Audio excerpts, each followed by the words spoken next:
At our family dinner, I asked, "So, what's the plan for our vacation?" My sister grinned.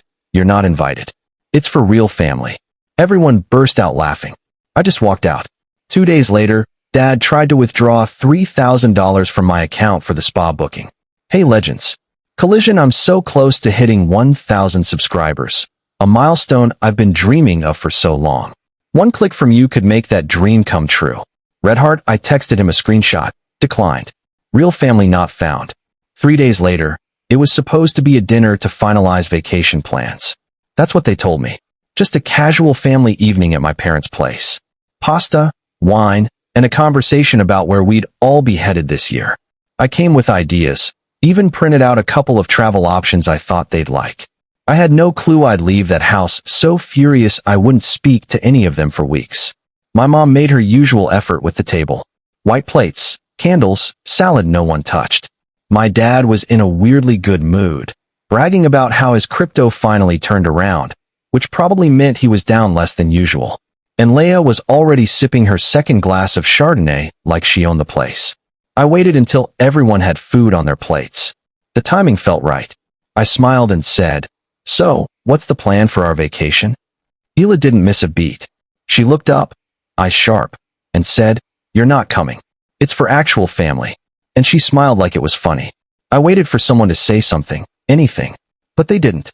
My dad snorted, took another bite of lasagna. My mom adjusted her napkin and gave this little half smile like she didn't want to get involved. That was the moment I realized something had been decided behind my back. I just sat there for a second trying to process how casual it all was. No one seemed to think it was strange to exclude me. Leia had moved on to talking about spa packages. My dad was nodding, saying something about how the resort had a no-kids section he liked. My mom reached for the bread. I didn't make a scene, didn't throw a fit. I stood up, walked out the front door, and drove home. No plate, no goodbye, no explanation. And just like that, I was out. Not just from the trip, but from the family. At least that's how it felt. They didn't call. Not that night. Not the day after.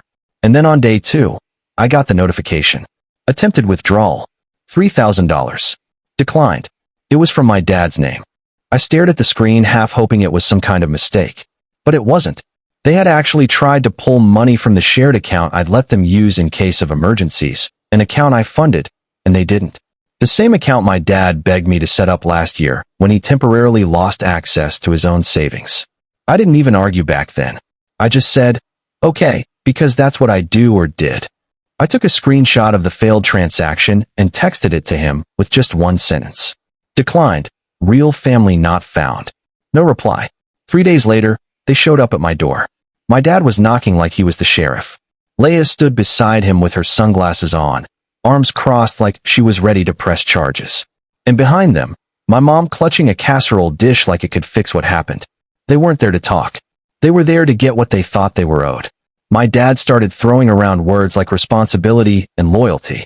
Leia muttered something about me being selfish. My mom said we needed to sit down and sort it out. I didn't invite them in. I didn't explain.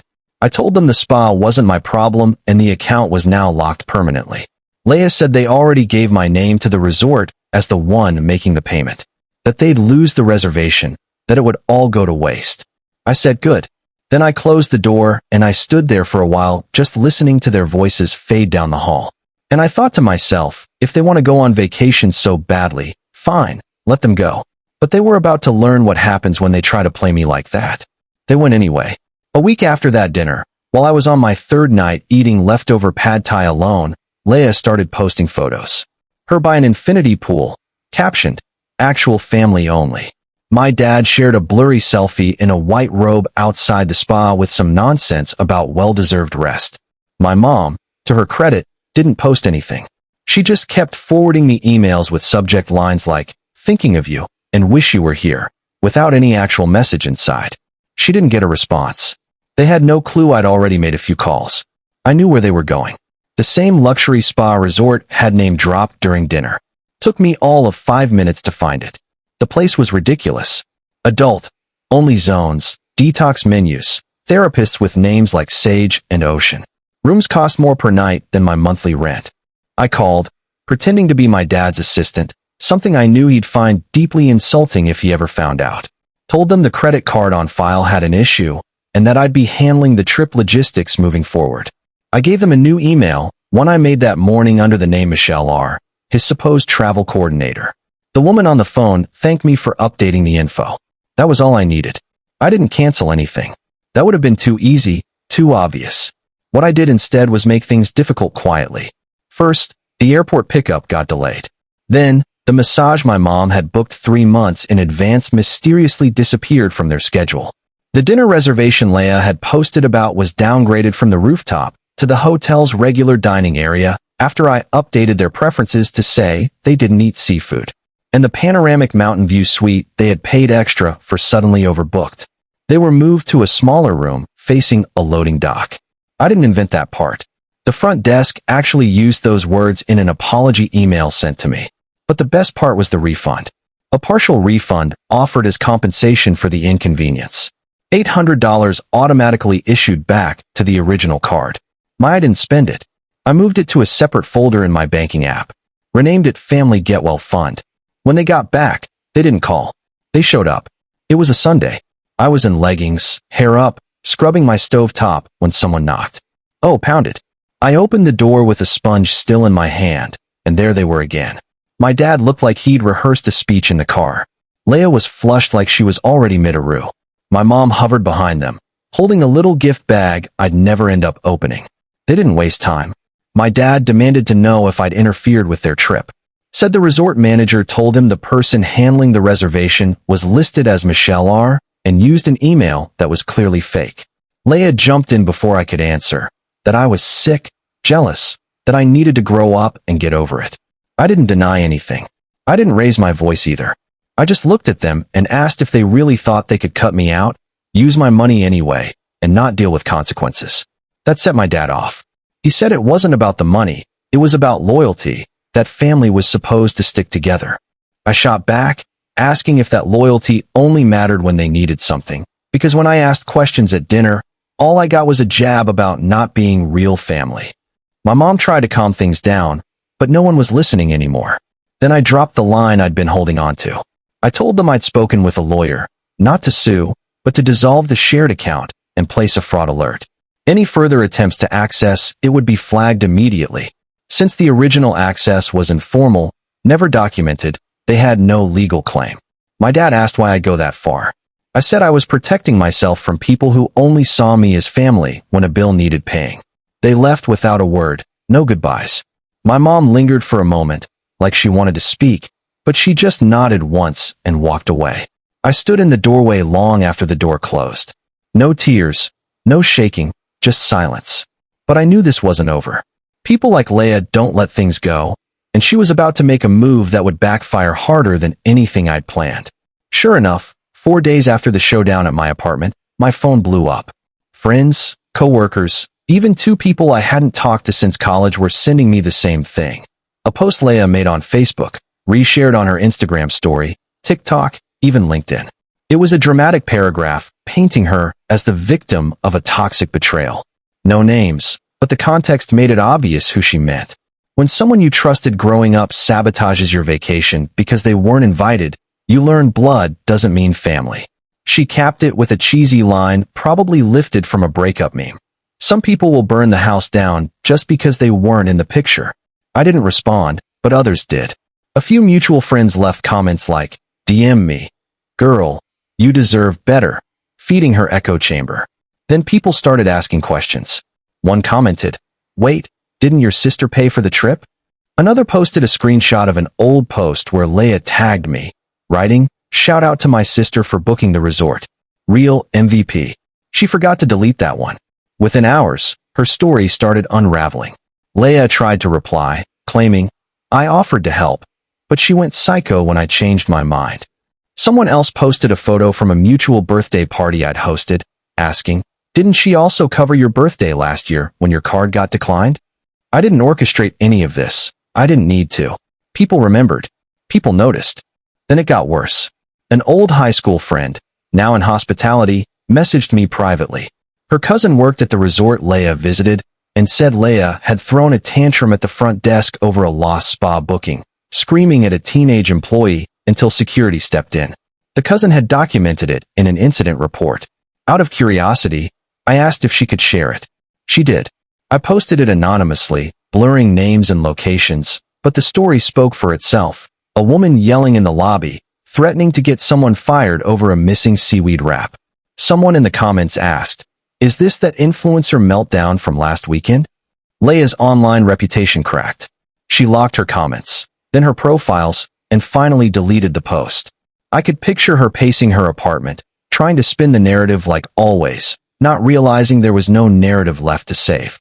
I still hadn't said a word publicly. That night, my mom called. I let it ring twice before answering. She didn't mention the post or defend Leia, just said she was sorry things had spiraled so far, that she didn't expect it to blow up like this. She suggested we sit down, just the two of us, to talk. I said I'd think about it. Then another call came, not from her, but from my Aunt Diane, my dad's sister, the one they pretend doesn't exist because she asks too many questions. She said, "I've been watching this mess. It's time we talk." I hadn't spoken to Diane in over 3 years, not because of any rift, but because my dad had practically erased her from family events. He called her too nosy, too opinionated. Really, she was the only one who ever called him out. So when she said, "It's time we talk," I didn't hesitate. I drove to her house the next afternoon. She lived alone in a quiet suburb, but nothing about her felt small. She hugged me and said, "They always underestimated you." I never did. Then she opened her laptop. Diane had done her research. Beyond the Facebook drama, she dug into Leia's recent business filings for her vague wellness brand. And she found something odd. My dad listed as a silent partner, owning 40% on paper. They'd merged accounts, not just bank accounts, but business ones. That meant the money my dad tried to pull from me wasn't just for the spa. It was to fund Leia's launch event, a private resort party meant to generate branded content for her followers.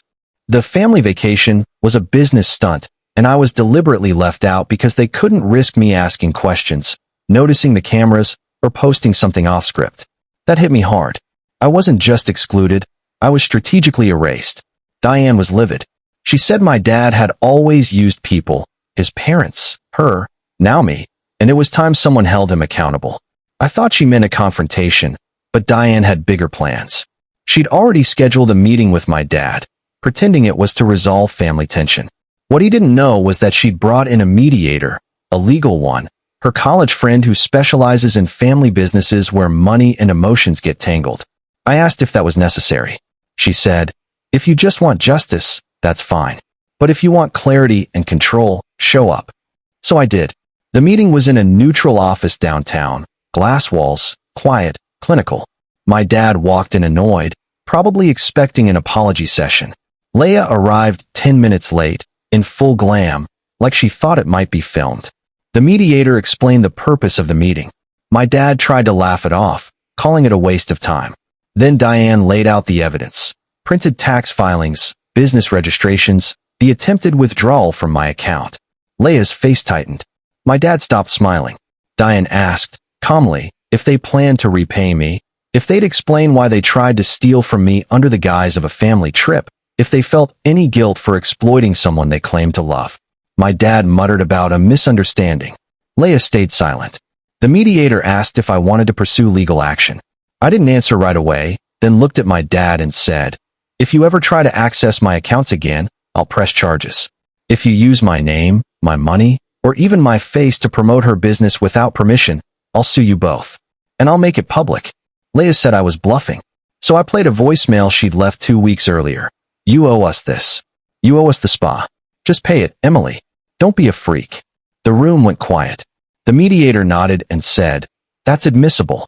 We ended with one condition. They'd sign a document stating they'd never attempt to use my identity or financial information again, and all debts, spoken or unspoken, were settled." Breaching it meant court. They signed. Diane smiled. The mediator packed up, and we walked out like it was just another day. Outside, Diane turned to me and said, "You're not done yet. Now you've got leverage." I asked what she meant. She said, "Wait till Thanksgiving. That's when it all comes full circle." I thought she was joking, but she wasn't. What happened at Thanksgiving changed everything. Thanksgiving used to be my favorite holiday. Food, no pressure for gifts, everyone together. Simple. This year, I almost skipped the family gathering after the spa fiasco, the failed business, and the public fallout. Aunt Diane convinced me to go, saying, "Show up. Let them see you're not hiding." At the dinner, tension was thick. My dad carved a store-bought turkey, Leia clutched her wine, and Mom looked relieved I came. Diane sat confidently, but no one addressed the drama. During dessert, Leia announced her wellness brand's big deal with a distributor, throwing shade at me for not supporting her. Diane whispered to stay quiet. Then Leia claimed she got family funding, which was a lie. I showed Diane a fraud alert. Someone tried opening a credit card in my name. I called Leia out. She dodged. Dad defended her, saying families borrow. Diane recorded, exposing their breach of a legal agreement. Leia stormed off, and Diane and I left. The next morning, Diane emailed about a family reunion at my place, funded by Dad and Leia. November 30th, my house was transformed. Caterers, jazz, candles. Mom arrived with a pie. Dad looked tense. Leia brought a fake smile. Dinner was silent until Diane spoke about facing family truths. During dessert, envelopes were opened. Mom got a heartfelt note and photo. Dad and Leia got a $6,472 catering bill, plus a $1 emotional damages charge for me. Leia was furious. Dad accepted it quietly and left. Leia stayed, stunned. A week later, Leia emailed, admitting she went too far and felt the weight of my silence. Dad called later, hinting at change, but no apology. I told him to prove it. It wasn't a win, just a quiet rebalance.